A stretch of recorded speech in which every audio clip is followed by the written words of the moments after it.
मैं अपने सभी दर्शकों का आज के कार्यक्रम में बहुत बहुत स्वागत करती हूँ।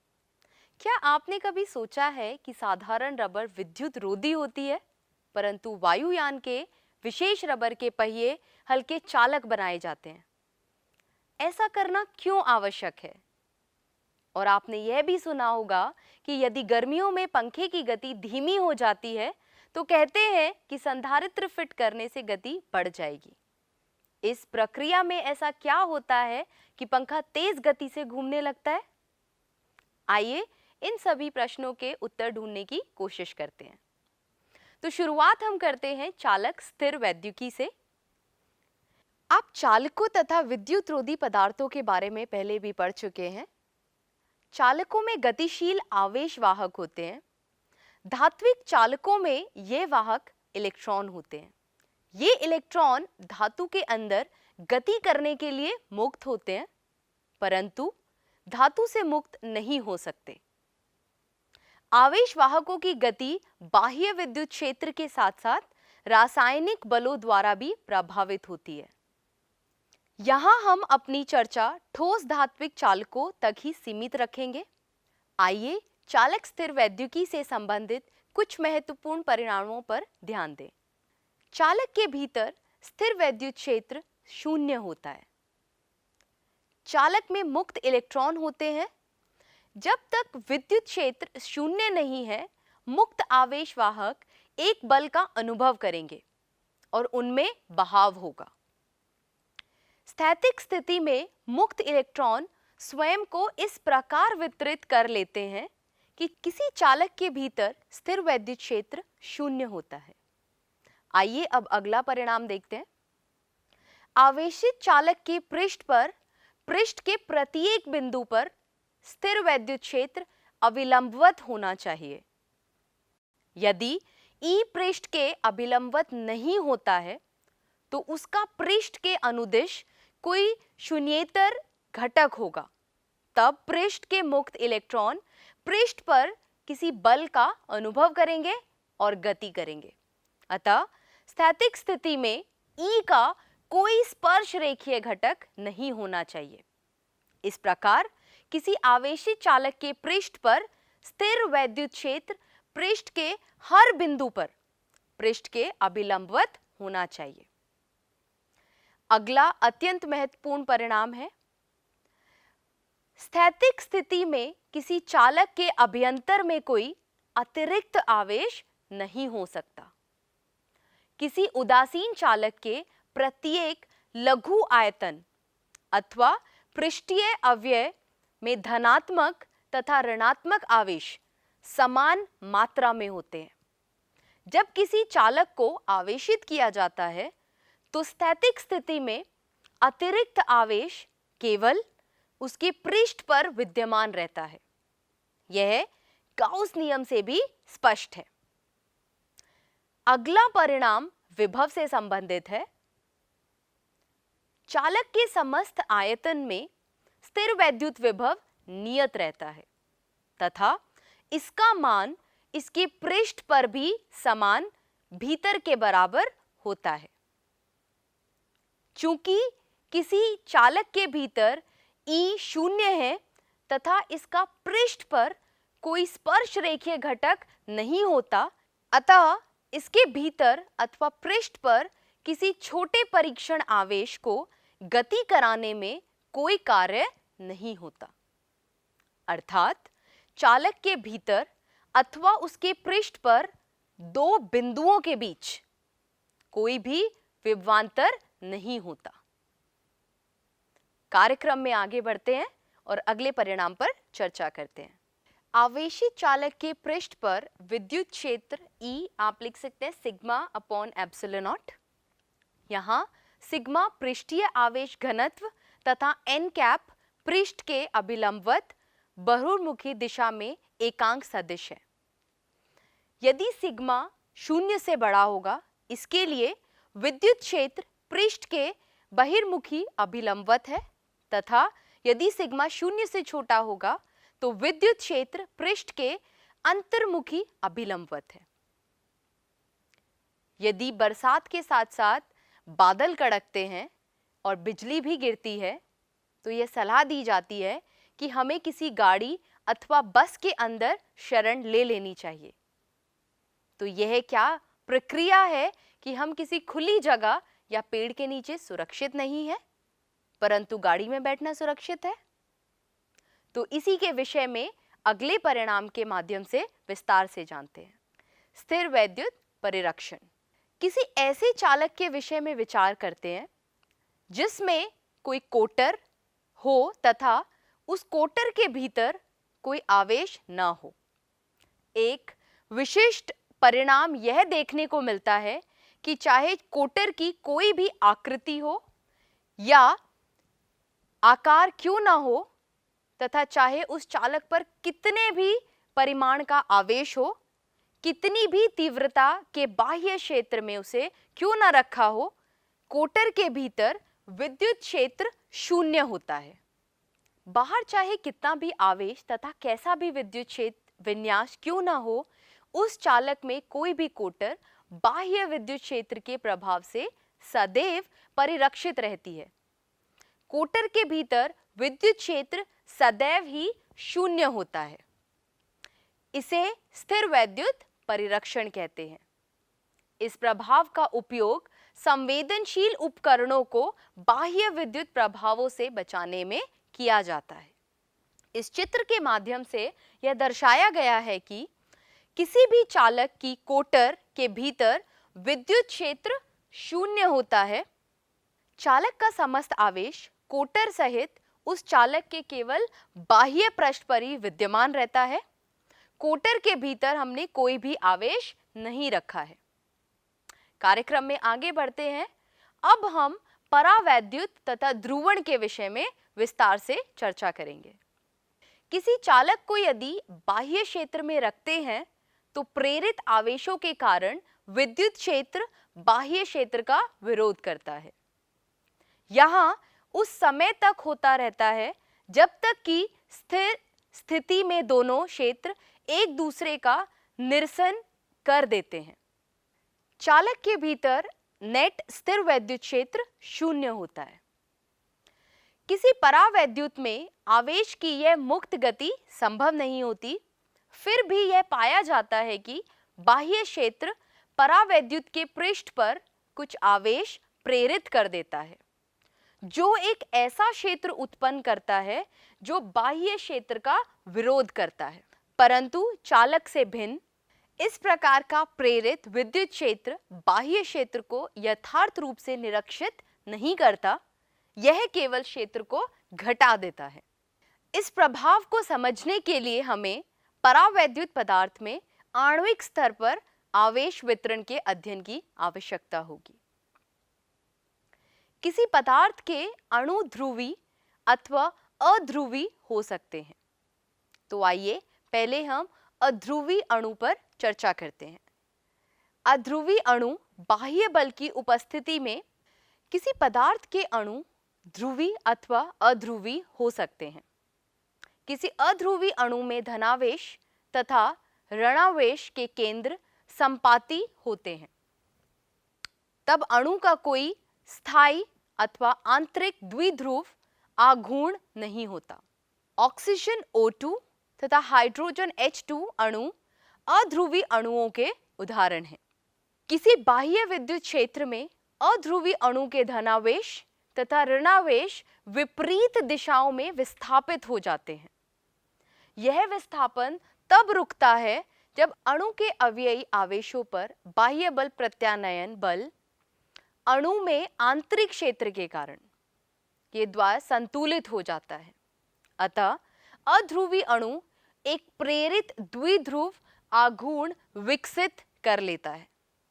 उस स्थिति में परावैद्युत को बाह्य क्षेत्र द्वारा ध्रुवित कहा जाता है।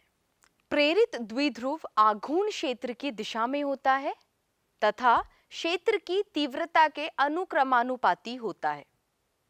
विभिन्न अणुओं के प्रेरित द्विध्रुव आघूर्ण एक दूसरे से जुड़कर बाह्य क्षेत्र की उपस्थिति में परावैद्युत का नेट द्विध्रुव आघूर्ण प्रदान करते हैं।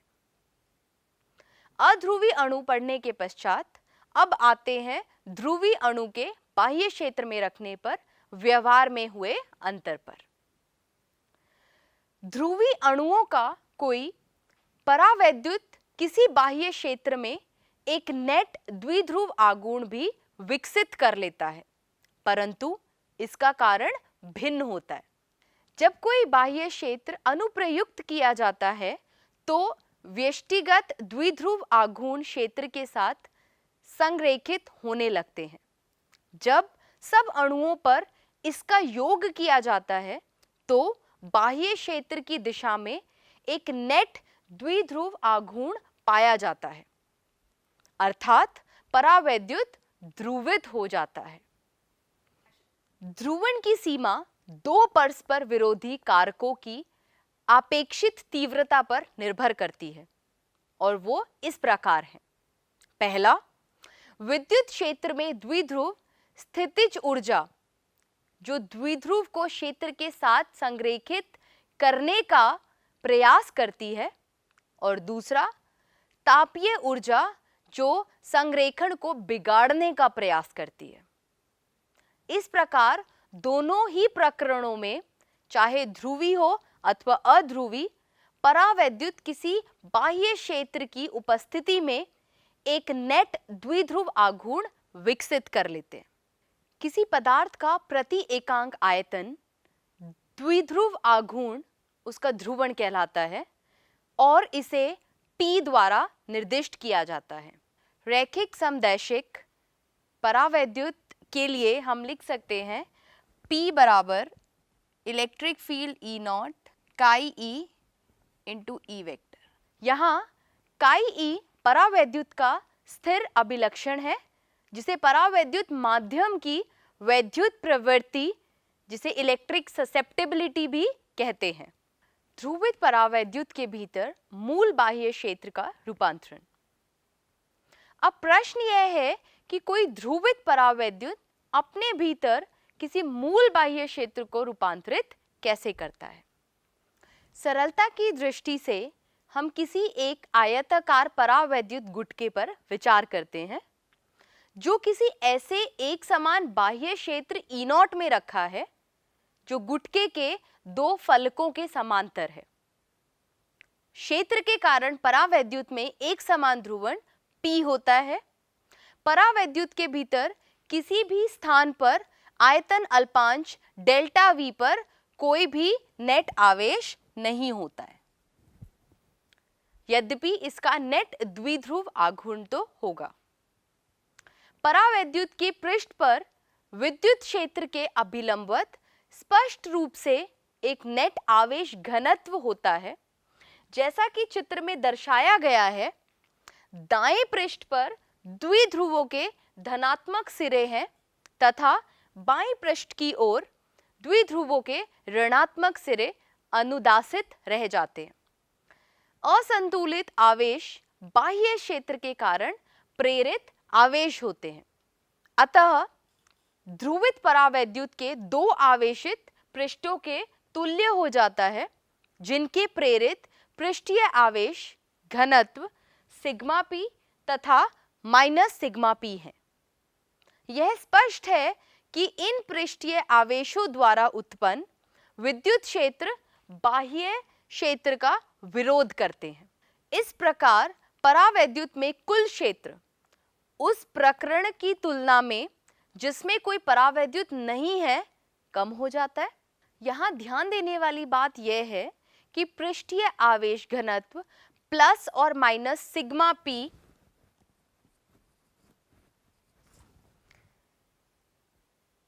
परावैद्युत पे मुक्त आवेशों के कारण नहीं वरन परिबद्ध आवेशों से उत्पन्न होता है।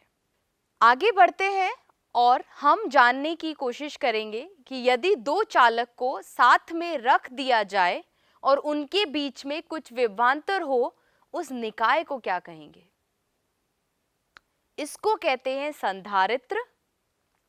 कोई संधारित्र विद्युत रोधी द्वारा पृथक दो चालकों का एक निकाय होता है। चालकों पर आवेश Q1 तथा Q2 तथा उनका विभव क्रमशः V1 तथा V2 होता है। प्राय व्यवहार में दो चालकों पर आवेश प्लस Q और माइनस Q होते हैं और उनमें विभवांतर V1 माइनस V2 होगा। हम केवल इसी प्रकार के विन्यास के संधारित्र पर विचार करेंगे। क्या आप यह सोच सकते हैं कि संधारित्र का कुल आवेश कितना होगा? Q को संधारित्र का आवेश कहते हैं, परंतु वास्तव में यह संधारित्र के एक चालक पर आवेश होता है और संधारित्र का कुल आवेश 0 होगा। चालकों के बीच के क्षेत्र में विद्युत क्षेत्र आवेश Q के अनुक्रमानुपाती होता है, अर्थात यदि संधारित्र पर आवेश 2 गुना कर दिया जाए तो हर बिंदु पर विद्युत क्षेत्र 2 गुना हो जाएगा। विभवांतर V किसी लघु परीक्षण आवेश को क्षेत्र के विरुद्ध चालक 2 से 1 तक लाने में प्रति एकांक धनावेश द्वारा किए गए कार्य के बराबर होता है और इसके फलस्वरूप V भी Q के अनुक्रमानुपाती होगा और Q अपॉन V एक नियतांक है। C बराबर Q अपॉन V और यहाँ C संधारित्र की धारिता है। जैसा कि हमने पहले भी कहा है, धारिता C आवेश Q अथवा विभवांतर V पर निर्भर नहीं करती।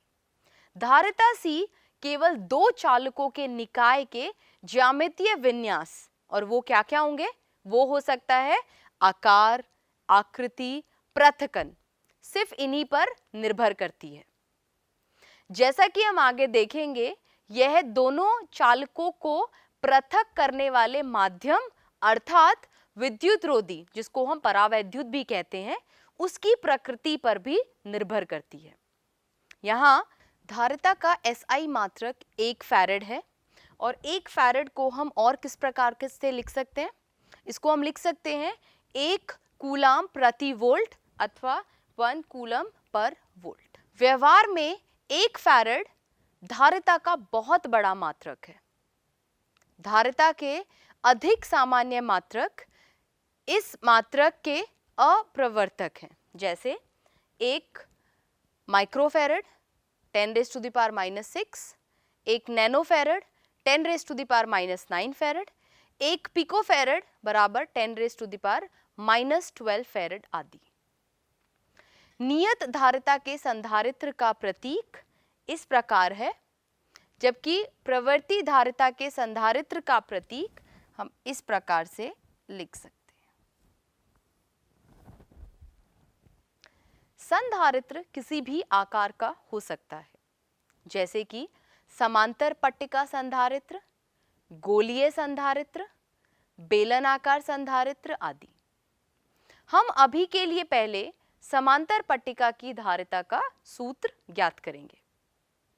किसी समांतर पट्टिका संधारित्र में दो बड़ी समतल एक दूसरे के समांतर पट्टिकाएं होती हैं, जो हम यहाँ देख सकते हैं, जिनके बीच पृथक्कन कम होता है। यह इनके बीच का पृथक्कन है। हम सर्वप्रथम दो पट्टिकाओं के बीच माध्यम के रूप में निर्वात को लेते हैं। पहले मान लेते हैं कि प्रत्येक पट्टिका का क्षेत्रफल A है, इन दोनों पट्टिकाओं का क्षेत्रफल A है तथा उनके बीच पृथक्कन D है, जो चित्र में दिखाया गया है। दोनों पट्टिकाओं पर आवेश प्लस Q और माइनस Q है। चूंकि पट्टिकाओं की रैखिक विमाओं की तुलना में D बहुत छोटा है, अर्थात D² बहुत छोटा है क्षेत्रफल A से, हम एक समान आवेशित पृष्ठीय घनत्व सिग्मा की अनंत समतल चादर के विद्युत क्षेत्र के परिणाम का उपयोग कर सकते हैं। पट्टिका 1 का पृष्ठीय आवेश घनत्व सिग्मा, और सिग्मा को हम लिख सकते हैं सिग्मा बराबर आवेश बटा क्षेत्रफल, तथा पट्टिका 2 का पृष्ठीय आवेश घनत्व माइनस सिग्मा है। विभिन्न क्षेत्रों पर अब हम विद्युत क्षेत्र देखते हैं कितना होगा। बाह्य क्षेत्र 1 जो कि पट्टिका 1 के ऊपर का क्षेत्र है, यहाँ E बराबर सिग्मा अपॉन 2 एप्सिलॉन नॉट इसकी वजह से तथा इसकी वजह से minus sigma upon 2 epsilon not. ये माइनस क्यों? क्योंकि दोनों की दिशा विपरीत है, तो यहाँ E बराबर 0 होगा। बाह्य क्षेत्र 2 जो कि पट्टिका 2 के नीचे का क्षेत्र है, यहाँ पर भी समान तरीके से E बराबर सिग्मा अपॉन 2 एप्सिलॉन नॉट और यह भी इसी पहले के प्रकार sigma upon 2 epsilon not minus, और यह भी 0 के बराबर होगा। पट्टिका 1 तथा 2 के भीतरी क्षेत्र में दो आवेशित पट्टिकाओं के कारण विद्युत क्षेत्र क्या होगा? यह जुड़ जाएगा और हमें क्या प्राप्त होगा? हमें मिलेगा E बराबर sigma upon 2 epsilon not plus sigma upon 2 epsilon not. इसका योग हम लेंगे तो आएगा सिग्मा बराबर एप्सिलॉन नॉट। सिग्मा को हम लिख सकते हैं आवेश बटा क्षेत्रफल और ये एप्सिलॉन नॉट। क्या आप सोच सकते हैं कि विद्युत क्षेत्र की दिशा क्या होगी इन दोनों के भीतर के स्थान पर? जी हाँ, विद्युत क्षेत्र की दिशा धनावेशित पट्टिका से ऋणावेशित पट्टिका की ओर होगी, जैसा कि हमने यहाँ चित्र में दर्शाया है। एक समान विद्युत क्षेत्रों के लिए विभवांतर विद्युत क्षेत्र तथा पट्टिकाओं के बीच की दूरी के गुणनफल के बराबर होता है। तो V बराबर क्षेत्र E इंटू पृथक्कन के बराबर है, जिसको हम लिख सकते हैं Q into D upon epsilon not into क्षेत्रफल A। तब समांतर पट्टिका संधारित्र C की धारिता क्या होगी? यह धारिता होगी आवेश बटा विभवांतर और हम इसको लिख सकते हैं एप्सिलॉन नॉट क्षेत्रफल बटा उनके बीच का पृथक्कन D। आइए अब हम 1 फैराड की विशालता देखते हैं। इसके लिए हम इस समीकरण में एप्सिलॉन नॉट क्षेत्रफल तथा पृथक्कन का मान पुट करेंगे इसमें। तो एप्सिलॉन नॉट का मान 8.85 10⁻⁻12, क्षेत्रफल हमने यहाँ 1 मीटर स्क्वायर लिया है और पृथक्कन 1 मिलीमीटर है, जिसको मीटर में लिखेंगे तो 10⁻³ होगा। इसको हल करने के पश्चात हमें मिलेगा 8.85 10⁻⁹ फैराड। तो यहाँ पर आप देख सकते हैं कि अगर हमें इस संधारित्र का क्षेत्रफल देखना हो तो क्षेत्रफल के लिए C into D upon epsilon not. C हम यहाँ पर रखेंगे 1 फैराड क्योंकि हम उसके लिए क्षेत्रफल देखना चाहते हैं।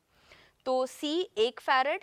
हम यहाँ पर दोनों पट्टिकाओं के बीच पृथक्कन 1 सेंटीमीटर लेंगे 10⁻² बटा एप्सिलॉन नॉट, ये तो 8.85 10⁻⁻12 रहेगा। इसको हल करने के बाद हमें मिलेगा 10⁹ मीटर स्क्वायर और यहाँ से यह प्रकट होता है कि जैसा हम पहले भी वर्णन कर चुके हैं, 1 फैराड व्यवहार में धारिता का एक बहुत बड़ा एकांक है। 1 फैराड की विशालता को देखने का एक ढंग और भी है कि हम यह ज्ञात करें कि 1 फैराड धारिता के समांतर पट्टिका संधारित्र की पट्टिकाओं का क्षेत्रफल यदि उनके बीच दूरी 1 सेंटीमीटर है तो कितना होना चाहिए? अब चूंकि क्षेत्रफल बराबर C into D upon epsilon not है, यहाँ हम C का मान, D का मान और एप्सिलॉन नॉट का मान रखने के पश्चात यह देखते हैं कि क्षेत्रफल 10⁻⁹ मीटर स्क्वायर है और इससे लगभग लंबाई और चौड़ाई जो होगी वो 30 किलोमीटर के बराबर होगी। तो अब हमारे दर्शक यह अंदाजा लगा सकते हैं कि 1 फैराड वास्तव में कितना विशाल मात्रक है। यदि पट्टिकाओं के भीतर की जगह को परावैद्युत से पूरी तरह से भर दिया जाए तो क्षेत्र, विभवांतर तथा धारिता पर क्या असर होगा? आइए देखते हैं इस अनुभाग में। किसी बाह्य क्षेत्र में परावैद्युतों के व्यवहार के बारे में जानकारी के पश्चात आइए अब हम यह देखें कि किसी समांतर पट्टिका संधारित्र की धारिता किसी परावैद्युत की उपस्थिति द्वारा किस प्रकार से रूपांतरित होती है। पहले की ही भांति यहाँ भी हमारे पास दो बड़ी पट्टिकाएं जिनमें प्रत्येक का क्षेत्रफल a है, एक दूसरे से d दूरी द्वारा पृथक हैं। पट्टिकाओं पर आवेश प्लस माइनस q तथा आवेश घनत्व प्लस माइनस सिग्मा है और हम सिग्मा को आवेश तथा क्षेत्रफल से इस प्रकार जोड़ सकते हैं, सिग्मा बराबर आवेश बटा क्षेत्रफल। जब दोनों पट्टिकाओं के बीच निर्वात है तब वैद्युत क्षेत्र E नॉट बराबर सिग्मा अपॉन एप्सिलॉन नॉट होगा तथा विभवांतर V नॉट बराबर E नॉट इंटू डी होगा। यहाँ पर संधारित्र की धारिता C नॉट बराबर आवेश बटा विभवांतर होगी, जिसको हम लिख सकते हैं एप्सिलॉन नॉट क्षेत्रफल बटा पृथक्कन D। इसके पश्चात हम उस प्रकरण पर विचार करते हैं जिनमें दोनों पट्टिकाओं के बीच के समस्त क्षेत्र को किसी परावैद्युत द्वारा भर दिया जाता है। क्षेत्र द्वारा समस्त परावैद्युत ध्रुवित हो जाता है और पट्टिकाओं पर नेट आवेश घनत्व कितना होगा, प्लस माइनस सिग्मा पी। अब हम परावैद्युत में विद्युत क्षेत्र लिख सकते हैं E बराबर सिग्मा माइनस सिग्मा पी बटा एप्सिलॉन नॉट। पट्टिकाओं के सिरों पर विभवांतर कितना होगा, यह होगा गुणनफल के बराबर। किसका गुणनफल, विद्युत क्षेत्र और पृथक्कन का, जिसको लिखेंगे सिग्मा माइनस सिग्मा पी, यहीं से हमने यहां लिखा है, इंटू डी। पट्टिकाओं पर नेट आवेश घनत्व कितना होगा, सिग्मा माइनस सिग्मा पी, और सिग्मा के अनुक्रमानुपाती है तथा अब हम इसे क्या लिखेंगे, सिग्मा अपॉन के बराबर। यहाँ के परावैद्युत का एक स्थिर अभिलक्षण है और यह स्पष्ट है कि के का मान 1 से बड़ा है। तब पट्टिकाओं के बीच परावैद्युत होने पर हम लिखेंगे विभवांतर बराबर sigma D upon epsilon not into के, और यह किसके बराबर होगा, सिग्मा को लिखेंगे आवेश बटा क्षेत्रफल, सिग्मा को लिखने के बाद के को लिखेंगे एज इट इज, डी पृथक्कन भी इसी प्रकार लिखा जाएगा। अब जो संधारित्र है उसकी धारिता होगी आवेश बटा विभवांतर और यह होगा एप्सिलॉन नॉट के इंटू क्षेत्रफल बटा पृथक्कन डी। गुणनफल एप्सिलॉन नॉट इंटू के को माध्यम का परावैद्युतांक कहते हैं तथा इसे एप्सिलॉन द्वारा निर्दिष्ट किया जाता है। निर्वात के लिए के का मान 1 के बराबर होता है तथा एप्सिलॉन बराबर एप्सिलॉन नॉट होगा। एप्सिलॉन नॉट को निर्वात का परावैद्युतांक कहते हैं। अब पदार्थ का परावैद्युतांक के बराबर एप्सिलॉन बटा एप्सिलॉन नॉट होगा तथा परावैद्युतांक को हम इस प्रकार भी लिख सकते हैं, संधारित्र बटा संधारित नॉट, जो निर्वात होगा दोनों पट्टिकाओं के बीच में। तो हम क्या निष्कर्ष निकाल सकते हैं, यदि किसी संधारित्र के बीच की जगह को परावैद्युत पदार्थ से पूर्णतः भर दें, जब किसी संधारित्र की पट्टिकाओं के बीच कोई परावैद्युत पदार्थ जब किसी संधारित्र की पट्टिकाओं के बीच कोई परावैद्युत पदार्थ पूर्णतः भर दिया जाता है तो उसके धारिता के मान में निर्वात के मान से वृद्धि हो जाती है। क्या यह वृद्धि केवल समांतर पट्टिका संधारित्र के लिए ही लागू है? यद्यपि हम समांतर पट्टिका संधारित्र के प्रकरण के लिए समीकरण पर पहुंचे हैं, तथापि यह हर प्रकार के संधारित्र पर लागू होता है तथा वास्तव में इसे व्यापक रूप में किसी पदार्थ के परावैद्युतांक की परिभाषा के रूप में देखा जा सकता है।